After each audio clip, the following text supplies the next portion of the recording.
अम्मा, धनत्रयोदशी की आरोग्य के संबंध में क्या महत्व है? धन का मतलब धन्वंतरी।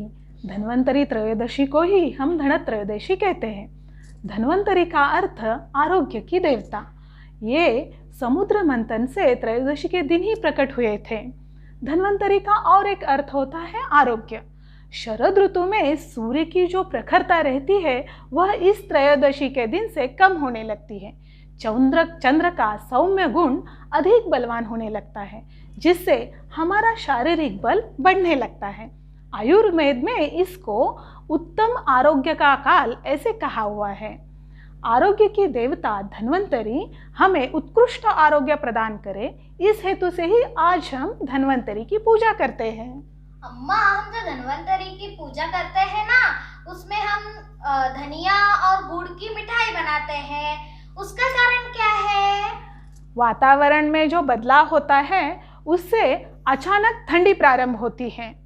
इस बदलाव में हमारा शरीर स्वस्थ रहे, इस हेतु से ही धनिया और गुड़ का सेवन इस दिन किया जाता है।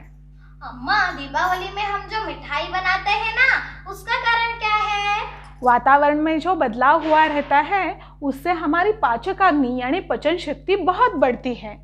इस बढ़ी हुई पाचकाग्नि पर हम मीठे और जड़ पदार्थ नहीं डालेंगे तो यह पाचकाग्नि हमारे धातुओं का पचन करने लगती है, जिससे हमारा शरीर क्षीण होने लगता है।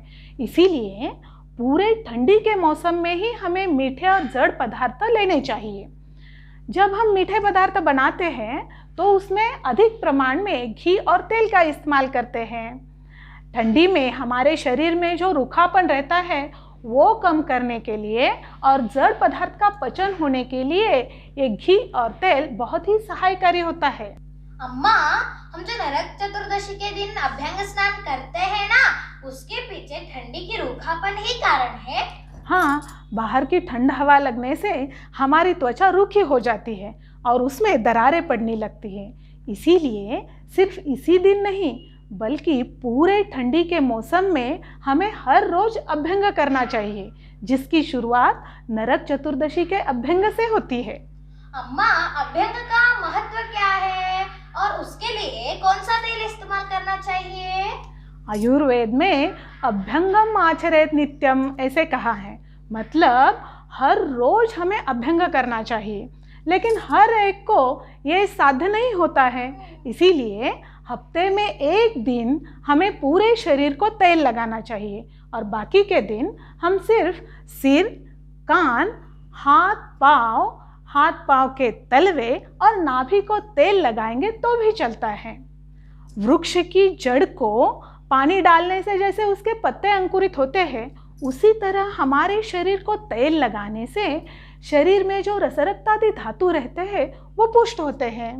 शारीरिक और मानसिक थकावट भी इससे दूर हो जाती है और रक्त संचरण अच्छी तरह से होके हमारी वृद्धावस्था देर से आती है। इससे नींद भी अच्छी लगती है। इसके साथ ही हमारी रोग प्रतिकार शक्ति बढ़ के त्वचा कांतियुक्त होती है।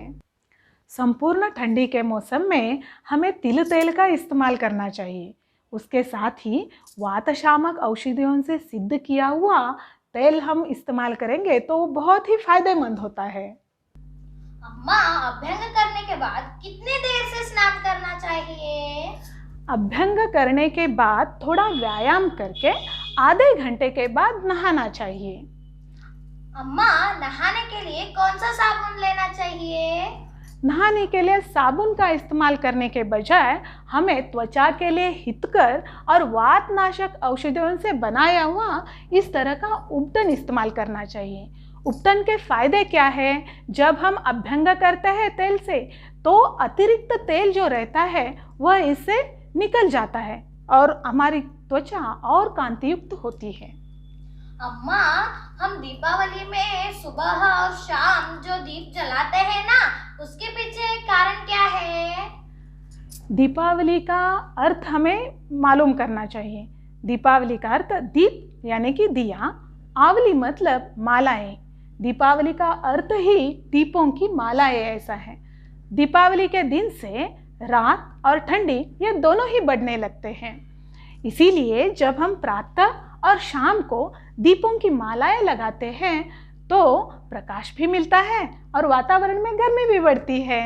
इसी तरह हम दीपावली के दिन अलग अलग रंग के गाढ़े रंग के कपड़े पहनते हैं, वो भी हमें गर्मी प्रदान करते हैं। इसीलिए पूरे ठंडी के मौसम में हमें गाढ़े रंग के ही कपड़े पहनने चाहिए।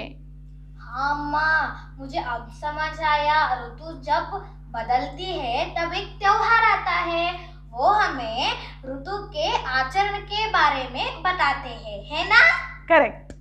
आप सभी को भी दीपावली की शुभकामनाएं। आप सभी को यह दीपावली आरोग्य, समृद्धि और ऐश्वर्य से परिपूर्ण हो।